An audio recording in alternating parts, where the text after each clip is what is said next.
عذاب مہین یعنی دردناک عذاب آگے چلیے، یہ تو اللہ نے فرمایا عذاب مہین ہے، یہی انجام رسول اللہ صلی اللہ علیہ وسلم کے ساتھ توہین کرنے والے۔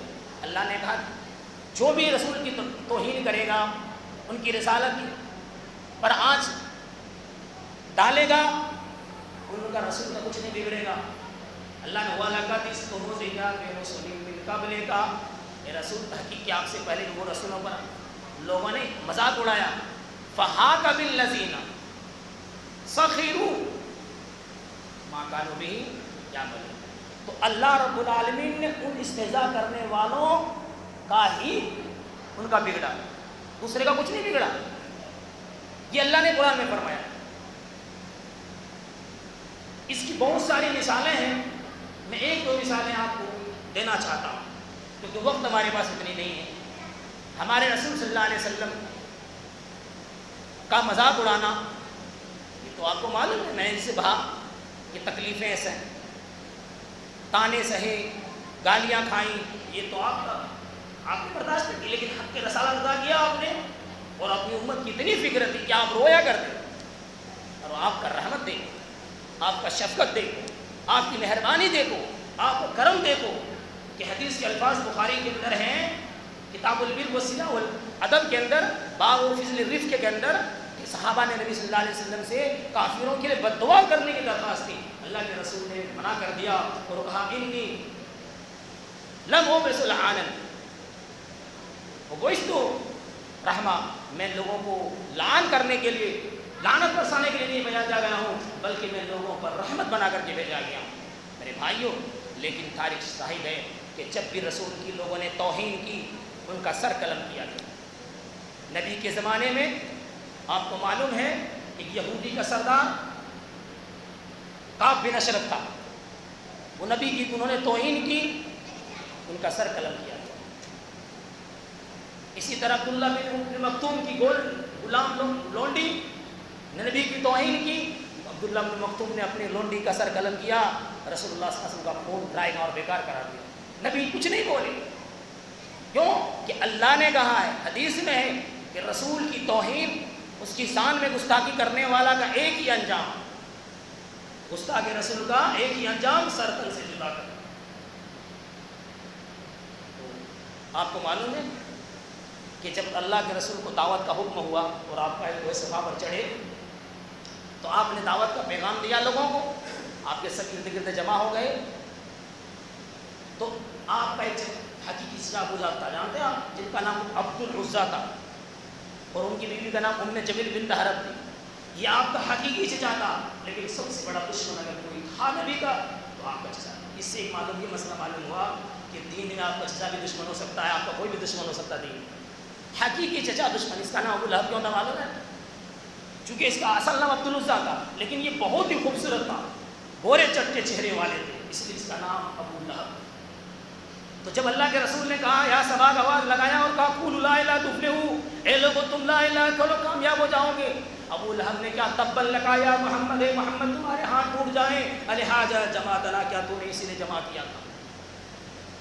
اس اعلان کے بعد، اس بد دعا کے بعد اللہ تعالیٰ نے اس کے ضمن میں اس کی ہلاکت و بربادی میں سورت نازل فرما دی۔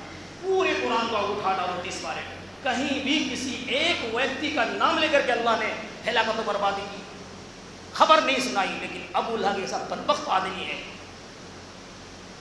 ایسا خبیث آدمی تھا کہ اس سورت کو نازل ہونے کے بعد 10 سال زندہ رہے، لیکن اللہ نے اسلام قبول کرنے کی توفیق نہیں دی۔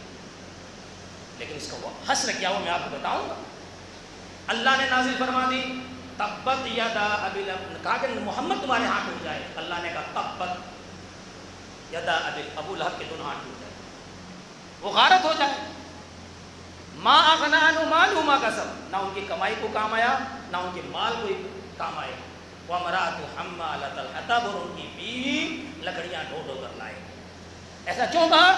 ایسا اس لیے کہا کہ ان کی بیوی ام جمیل بنت حرب بھی اپنے شوہر خاوند سے دشمنی میں کم نہیں تھی، تو کل قیامت کے دن جب جہنم میں ابو لہب جائے گا جو ان کا حقیقی چچا ہے، تو جہنم میں وہ لکڑیاں ڈھو ڈھو کر کے لا کر کے اپنے شوہر کے اوپر لا کر کے مدد کرے گی، جس طرح دنیا میں انہوں نے مدد کی نبی کی شان میں اپنے شوہر کی عذاب میں مدد کرے گی. اللہ اکبر. اللہ کی پناہ. میرے بھائیوں یہیں تک بس نہیں ہے, یہ تو اللہ, میں تو آپ کو قرآن کی صورت, اب اس وقت سے لے کر کے آج تک ہر صاحب قرآن تلاوت نماز میں اور غیر نماز میں اس صورت کی تلاوت کرتا ہے تو بددعا اس کو پہنچتی, ابو لہب کو پہنچتی کہ نہیں پہنچتی؟ اب اس کا انجام کیا ہو معلوم ہے؟ یہ جنگ بدر میں ڈر سے شریک نہیں ہوا, اس 7 دن کے بعد اس کی موت ہو جاتی ہے. اور کیسے موت ہوتی ہے؟ ایک بیماری, عدسہ بیماری, طاعون بیماری آتی ہے جس کی اس کا جسم سڑ جاتا ہے. عبرت حاصل کرو مسلمانوں, اللہ کے خوف سے ڈرو. دنیا میں اللہ نے ایسی قوم کو بھیجا ہے, کوئی نہ رہے, نہ قارون رہا, نہ فرعون رہا, نہ شداد رہا, نہ حامان رہا. بڑے بڑی بادشاہ آئی, بڑی بڑی قومیں آئی. قوم عاد کو دیکھو, قوم سمود کو دیکھو, 60 اور 40 فٹ کی قومیں جو پتھروں کو تراش بنا کے گھر بناتے تھے, آج اس کی مثال موجود ہے, لیکن اللہ نے اس کو برباد کر دیا. ہم تو 5 اور 6 فٹ کے, ہماری کیا اوقات اللہ کے سامنے. ابو لہب کا کیا حشر ہوا, نبی کی گستاخی کی, نبی کے شان میں اللہ نے ایسی بیماری پیدا کی کہ 7 دن کے بعد اس کا پورا جسم کچھ دنوں کے بعد سڑ گیا. اس کی لاش پڑی رہی, کوئی لاش اس کو دفنانے کے لیے اور غسل کرنے کے لیے تیار, بیٹے بھی تیار نہیں ہو رہے. بلاخر جب لاش سے بدبو آنے لگی, جسم سڑ گیا, آر محسوس کرنے کے اس کے بیٹوں نے ڈنڈے سے, لاٹھی سے اس کو دھکیل کر کے اور یوں ہی اوپر سے پانی چھڑک دیا اور اوپر سے مٹی ڈال دی. یہ ابو لہب کی جسم کا حشر دنیا کے اندر آخرت کے اندر تو دیکھو گے انشاءاللہ. کیوں؟ اس لیے کہ نبی کا حقیقی چچا اتنا بڑا دشمن تھا. نبی دین کی دعوت دے رہے ہیں, ارے جنت کی طرف بلا رہے ہیں, اور تم کہہ رہے تمہارے ہاتھ ٹوٹ جائے. یہ خبیث انسان ہوتے ہیں. یہ ایک مثال نہیں ہے. دوسری مثال میں ایک اور آپ دیتا ہوں. آپ نے کیسرا کا بادشاہ کا نام سنا, خسرو پرویز, ایران. کتنے بڑی حکومت تھی. نبی نے ان کی طرف خطوط لکھے, لیٹر لکھا. نبی کا لیٹر پڑھتے ہوئے انہوں نے پھاڑ دیا اور ایلچی کو بھیجا, وہاں کے گورنر کو بھیجا اور کہا جاؤ نبی کا سر قلم کر کے لے آؤ یا نبی کو پکڑ کے لے آؤ. اللہ کے رسول صلی اللہ علیہ وسلم کس ان کی گستاخی کی وجہ سے نبی پر ایسا ہوا, کہا تم نے میرا خط پھاڑا, اللہ تمہیں ٹکڑے ٹکڑے کر دے. ایسا ہوا کہ وہ کیسرا جس کے نام سن کر کے کانپتے تھے, آپس میں وہ ٹکڑے ٹکڑے ہو گئے. ان کی 18 بیٹوں کو قتل کر دیا گیا صرف ان کی حکومت کی وجہ سے. اور حشر یہ ہوا کہ ان کا ایک بیٹا تھا, اس کے بیٹے نے اپنے باپ کو کیسرا کو قتل کیا. دیکھو اس کے بعد کیسرا کا ایسے روم کا ایسا حالت ہوا کہ کبھی بھی وہاں کی بادشاہ 1 سال 6 مہینے سے زیادہ نہیں ٹکتی تھی. اللہ کے رسول کے خط کو پارا کیا تو وہاں کی بادشاہ کو, وہاں کی حکومت کو ٹکڑا ٹکڑا کر دیا. ایک مثال نہیں, ہزاروں مثالیں ہیں قرآن حدیث میں. یہ تو میں آپ کو 2 مثالیں دیا ہوں وقت کی نزاکت کو سمجھتے ہوئے. آج جو بھی رسول کی توہین کرے گا, ہم مسلمانوں کا پر یہ ذمہ داری بنتی ہے کہ ہم آپ کی عزت کا دفاع کریں, آپ کی توقیر کریں, آپ کا ادب اور احترام کریں, کیونکہ اللہ نے آپ کی تعظیم کرنے کا حکم دیا ہے. ارے صحابہ تو ایسے تھے کہ عمران بن حسین ایک صحابی ایسے دوسرے ایسے نبی کا احترام کرتے تھے, آپ کے داڑھی کا احترام, آپ کے جسم کا احترام, آپ کا بستر کا احترام. میں آپ کو بتاؤں, ایک صحابی عمران بن حسین رضی اللہ عنہ نے آپ کے ہاتھ پر جب بیعت کی تو اس دائیں ہاتھ سے وہ فرماتے کہ میں نے جب نبی کے ہاتھ پر بیعت کی تو پوری زندگی اپنے دائیں ہاتھ سے اپنے شرمگاہ کو کبھی نہیں چھوا. ایسے نبی, اس طرح محبت ہوتی ہے. آج ہم سب جھوٹے محبت کرنے والے ہیں, عاشقان رسول جھوٹے ہیں, کھوکھلا ہیں. میرے بھائیوں, آج آپ کو معلوم ہے کہ پوری دنیا کے اندر مسلمانوں کو کاٹنے اور مارنے کی بات کی جا رہی ہے, لیکن کبھی بھی کچھ ہنگامہ کھڑا ہوا آپ نے دیکھا ٹی وی کے اندر, ٹی وی شو کے اندر. لیکن جب نبی کی توہین کی بات آئی, آج پوری عالم اسلام, پوری مسلمانیں, دنیا کے مسلمان ایک پلیٹ فارم پر کھڑے ہو گئے ہیں اور ایک ہی نعرہ ہے. کیا معلوم ہے, آپ سے کچھ دن پہلے یعنی 25 مئی کو شاید تقریباً ایک ٹی وی شو کے اینکر جو بی جے پی کی پروکتا نپور شرما اور نوین جندل نے نبی کی توہین کی, نبی کی شان میں گستاخی کی. آج اس کا دیکھ لو انجام کیا ہو رہا ہے. نبی کے نام کو مٹانے آئے تھے, خود مٹ گئے. جن پر خوش ہو رہے تھے کہ ہمیں فلاں بچا لے گا, فلاں بچا لے گا, جو کرسی پر بیٹھے ہوئے ہیں, اللہ کی طرف سے حکم ہوا کہ اس کو برخاست کرو, 6 سال کے لیے نکال دیا گیا. آج پوری دنیا میں یہ اعلان کیا جا رہا ہے اور نعرے بازی کی جا رہے ہیں کہ اس کو اریسٹ کیا جائے, اس کی گرفتاری ہو, اس کے سر قلم کیا جائے. کیوں؟ اس لیے کہ یہ اللہ کرواتا ہے، کیونکہ رسول کا جو مقام ہے عرش پر اللہ ہے تو فرش پر محمد الرسول اللہ ہے۔ نبی کا مقام وہ ہے جو دنیا میں کوئی اس پرکار نبی کا مقام نہیں لے سکتا ہے میرے بھائیوں۔ اس نبی کے نام کی انہوں نے توہین کی، انہوں نے غلط الفاظ استعمال کیے، جس کا انجام یہ ہو رہا ہے، کیونکہ نبی کی توہین ایک ناقابل معافی جرم ہے۔ مسلمان کو جتنی گالی دو لوگ برداشت کرتے رہے، لیکن جب نبی کو گالی دیا تو سب کی ایمان جھاگ گیا۔ ایمان کے اندر کہ ایک مسلمان، ایسا مسلمان جو بالکل کمتر ہو، وہ بھی اگر نبی کا نام پر گستاخی کرے گا تو اگر اس کے اندر رائے کے دانے پر برابر ایمان ہوگا تو وہ برداشت نہیں کر سکے گا۔ آج کیا اثر ہوا؟ آج وہ انہوں نے معافی بھی مانگ لیا، آج وہ رو رہے ہیں۔ وہ سمجھ رہی تھی کہ میں اتنا بڑا راشٹر پروکتا ہوں بی جے پی کا، اور میرے سر پر بڑے بڑے لوگوں کا ہاتھ ہے، مجھے کون بگاڑ سکتا ہے۔ لیکن آپ کو معلوم ہونا چاہیے کہ حکومت کتنی بڑی کیوں نہ ہو، طاقت کتنی بڑی کیوں نہ ہو، سلطنت کتنا بڑا کیوں نہ ہو، لیکن رب کے سامنے کچھ بھی نہیں ہے۔ آپ کو معلوم ہے کہ دنیا کے اندر فرعون سے بڑا کوئی حکومت، اس کی بڑی کوئی حکومت، جس کے پاس حکومت تھی، اس کے پاس لاؤ لشکر تھا، جلال تھا، سب کچھ تھی، لیکن موسیٰ کی توہین کی وجہ سے اللہ رب العالمین نے ایک چٹکیوں میں ان کو غرق آب کر دیا، اور آج پوری دنیا کے لیے اس کی لاش عبرت کا نشانہ بنا ہوا ہے۔ آپ دیکھو کیا کر کے میوزیم مصر کے اندر اس کی میوزیم، اس کی لاش پڑی ہوئی، سر کے بال تک ہیں ان کے، ناخن میں بھی بڑھتے ہیں، ناخن کو کاٹا جاتا ہے، اس کی باڈی کے اندر چوہا چھوڑا جاتا ہے۔ اللہ اکبر، اتنے ہزار سال گزر گئے لیکن اس کی لاش یوں پڑی ہوئی ہے، اور صبح شام اس کو عذاب میں پیش کیا جاتا ہے۔ یہ قرآن کہتا ہے۔ میرے بھائیوں، جب ان رسول کی تکذیب کرنے والوں کا انجام ہوا، یہ تو آخری نبی ہے، یہ سید المرسلین ہے، یہ خاتم النبیین ہے، یہ شفیع المذنبین ہے، یہ دنیا اور آخرت کے نبیوں کے سردار ہے میرے بھائیوں۔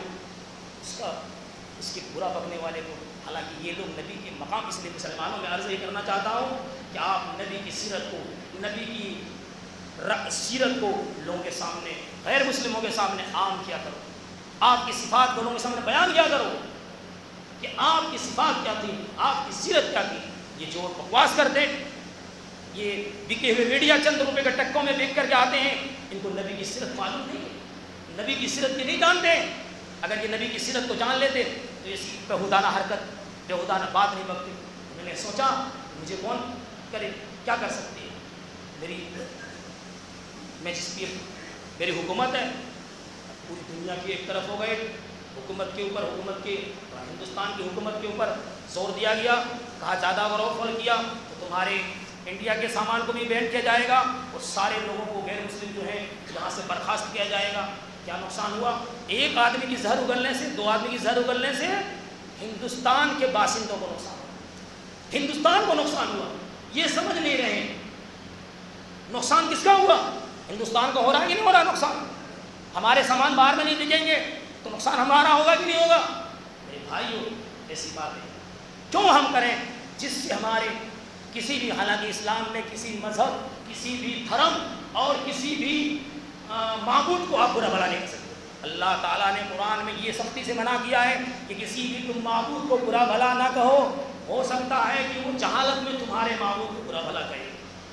اللہ کے رسول نے یہ بھی کہا کہ تم ماما کو گالی نہ دو۔ صحابہ نے کہا رسول اللہ ماما کو کیسے گالی دیں گے؟ کہا کہ تم جہالت میں کسی کے دوسرے کو ماں باپ کو گالی دو گے، وہ جہالت نہ کر تمہارے باپ کو گالی دیں گے۔ گویا کہ تم اپنے ماں باپ کو گالی دینے کا سبب بنا، تم نے اس کے ماں باپ کو گالی دیا نا، تو اس کا سبب کیا بنا؟ تم اپنے ماں باپ کو گالی دلایا۔ تو میرے بھائیو، کبھی بھی ایسی بات نہیں بولنی چاہیے جس سے کسی کے دل کو ٹھیس پہنچے۔ یہ ایک مثال ہے، میں نے آپ کو دو مثالیں دی، اس کے علاوہ بہت ساری مثالیں ہیں، اور ایک اور مثال میں آپ کو بیان کر کے اپنی تقریر ختم کرنا چاہتا ہوں۔ ایک دن کا اور ایک واقعہ، بہت ہی بہترین واقعہ تو ایسے 3-4 ہیں۔ آپ کو معلوم ہے ایک عیسائی مسلمان ہو جاتا ہے اور اسلام قبول کرنے کے بعد وہ سورہ بقرہ، سورہ آل عمران پڑھ لیتا ہے۔ بخاری کے اندر روایت موجود ہے، نبی کے زمانے میں اس واقعہ ہوا، لوگوں نے، مدینہ کے لوگوں نے اپنے آنکھوں سے دیکھا۔ انہوں نے کیا کیا؟ سورہ آل عمران اور سورہ بقرہ کی کاتب وہ یہ بھی کرتا تھا، لیکن کچھ دنوں کے بعد وہ مرتد ہو گیا۔ کیا ہو گیا؟ مرتد۔ اور عیسائی میں جا کے مل گیا، اور عیسائیوں سے جا کے کہنے لگا کہ نبی صلی اللہ علیہ وسلم کو کچھ بھی معلوم نہیں، میں جو کچھ لکھ دیتا ہوں وہی بتا دیتے ہیں۔ وہ مر گئے تو عیسائی میں ان کو دفنایا، ان کی قبر کھودی، اللہ کرنا ایسا ہوا کہ ان کی قبر لاش باہر پھینک دی. بخاری کی روایت ہے، انس راوی اس حدیث کی. جب صبح ہوئی، صبح اجالا ہوا تو لوگوں نے کہا یہ محمد صلی اللہ علیہ وسلم اور ان کے ساتھیوں کا کام ہے، اس لیے کہ ان کے دین سے فرار ہو کر کے ہمارے دین میں آیا ہے. تو اس کی دوسری جگہ پر کھودی اور بہت گہرا کھودی اور اس نے دفنایا. پھر دوسری صبح ہوا تو اس کی قبر ویسے باہر نکلی ہوئی. پھر ان لوگوں نے نبی پر الزام لگایا ان کے ساتھیوں کو ایسا ہی کیا ہوگا. پھر تیسری جگہ جتنی گہری قبر کھود سکتے کھودی اور اس کو دفنایا. پھر تیسری صبح ویسے ہی اس کی لاش پڑی. ان لوگوں کو معلوم ہو گیا کہ یہ اللہ کا عذاب ہے، یہ لوگوں کا کارنامہ نہیں ہے. لیکن میرے بھائیو، ہم نبی صلی اللہ علیہ وسلم کی توہین اگر کر بھی رہے ہیں تو توہین نہیں ہو سکتی، کیونکہ نبی کا نام اللہ نے اللہ کے نبی کا نام محمد رکھا ہے. اللہ کا نام محمود ہے تو نبی کا نام محمد ہے. محمد اگر ہم کہہ رہے ہیں نا تو محمد کا مطلب یہ ایسی تعریف جس سب سے زیادہ تعریف کی جائے، ایسی تعریف. ورفعنا لک ذکر، اللہ نے کہا کہ آپ کا نام نے بلند کر دیا ہے. آپ کا نام کیا کر دیا ہے؟ بلند کر دیا ہے. جب تک نبی اللہ کی اذان کے ساتھ نبی کے نام ہم اذان میں لیں گے، نبی کا اذان مکمل نہیں ہوگی. اللہ نے آپ کا ذکر کیا ہے؟ بلند کیا ہے نا. تو ورفعنا لک ذکر یہ نبی کا مقام ہے. اسی لیے ابو جہل کی بیوی ام جمیل کیا کہتی؟ مزمم، کہ محمد نہیں کہیں گے. اگر محمد کہیں گے تو محمد کے معنی ایسے تعریف کی جائے، بہت زیادہ تعریف. اس لیے مزمم یعنی اس کی برائی بیان کی جائے. اللہ اکبر. ایسے دشمنی جب آدمی کرتا ہے نا دشمنی پر. ایک اور واقعہ رہ گیا، انشاءاللہ بعد میں بتاؤں گا. نبی کے توہین کرنے والے کا تھوڑا واقعہ بڑا ہے کہ کس طرح سے اللہ کس سے بدلا لے سکتا ہے. کتا سے بدلا لیا، کتا سے. ایک کتا نے اس کو کاٹا. میرے بھائی، اس نے کبھی بھی ایسی بات نہیں بکنا چاہیے. اور اپنے نبی کی شان پر کوئی بھی آنچ آئے تو ہمیں پٹنکے کی چوٹ کندھے سے کندھا ملا کے مسلمانوں کھڑا ہونا چاہیے. میں اللہ سے دعا کرتا ہوں کہ اللہ تعالیٰ میں نے جو باتیں کہی ہیں، اللہ تعالیٰ ہم سب کو اس پر عمل کرنے کی توفیق عطا فرمائے اور نبی کے مقام اور مرتبے اور اس کی چاہ و چلال کو سمجھنے کی توفیق فرمائے. اور رہتی ہم جب تک زندہ رہیں اس کا ادب و احترام کریں اور اس کا نام بھی جب بھی منہ سے نکالیں صلی اللہ علیہ وسلم بڑے پیار ادب سے کہیں. صحابہ بڑی پیار کرتے تھے، نبی کے سامنے اونچی آواز سے بات بھی نہیں کرتے تھے، نبی کے بستر بیٹھنا بھی پسند نہیں کرتے تھے. اللہ اکبر. اس طرح سے ہم نبی کا محب بنیں، تب جا کر کے ہمارا ایمان کامل ہوگا، تب جا کے ہم دنیا اور آخرت میں کامیاب ہوں گے. اللہ تعالیٰ سے دعا ہے کہ اللہ تعالیٰ میں کہنے سے عمل کرنے کی توفیق عطا فرمائے.